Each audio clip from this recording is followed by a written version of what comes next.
little fawns have been safely brought through the winter by the excellent care they've received from their mother.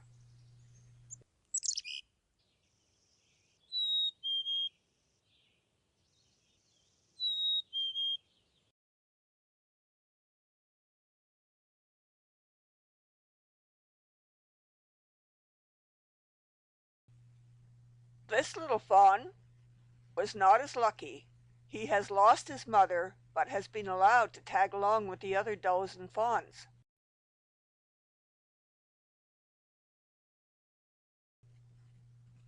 This lame buck could easily have had his knee dislocated by the lucky thrust of his opponent's antlers as they fought over breeding rights to a doe.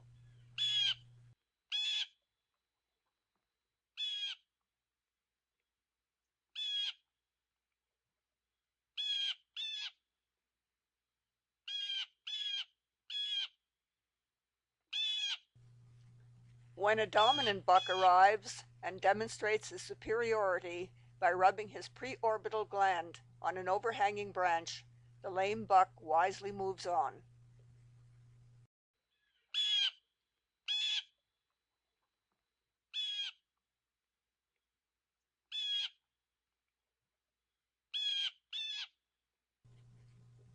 If the lame buck, however, was the opponent, this now dominant buck didn't escape that easily.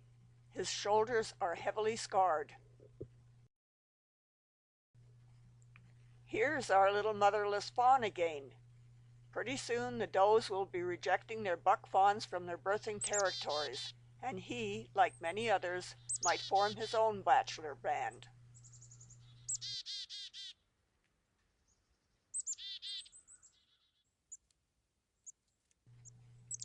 Fawns don't grow much during the winter, but with the spring arrival of green nutrients, they quickly grow and put on weight.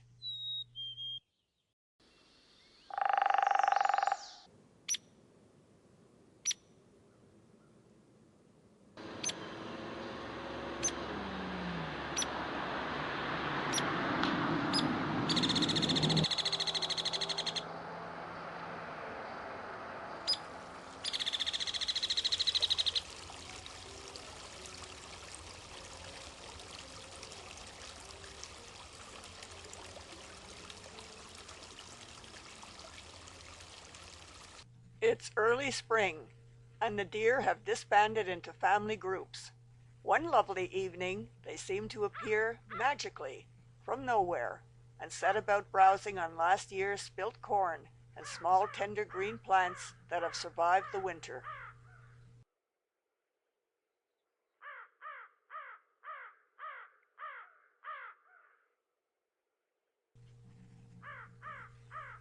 This is a little button buck, so called because his antlers look like little buttons as they emerge from his skull.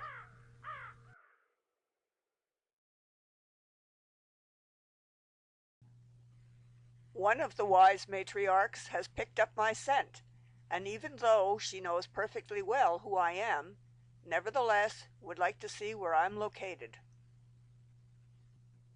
Using a stylized walk practiced by all deer when apprehensive, she manages to alert every other deer, who slowly and carefully watch her every move.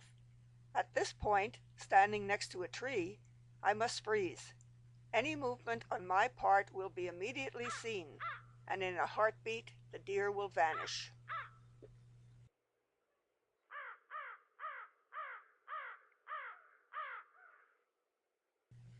When she relaxes and resumes browsing, the rest all follow her example.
By the end of June, little fawns are hiding everywhere.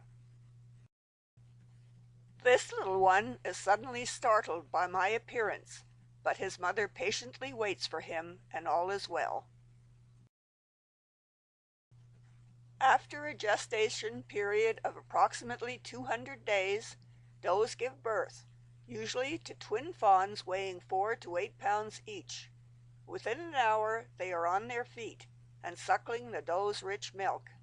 For the first several weeks, they give off no odor, and their mother does not remain in their vicinity in order to discourage predators. Triplets are not uncommon in good habitat.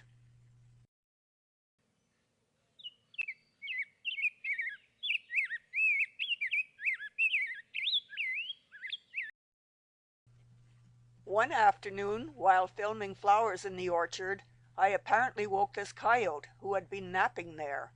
He was not amused and quickly moved off.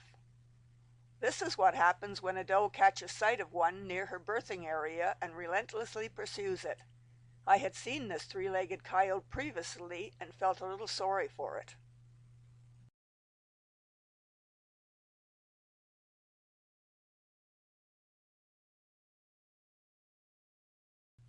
When she re-emerged from her coyote chase, she saw me standing there, and I could just hear her saying, "Not you again." She came up so close I could count the mosquitoes on her face.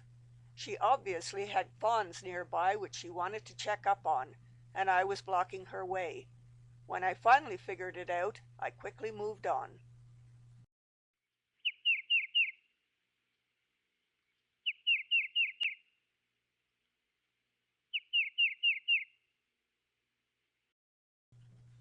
Deer fawns are, for the most part, very precocious, and in between feedings by the doe every 4 hours or so, freely investigate their exciting new world, nibbling at plants, and are even able to chew their cud at this very early age.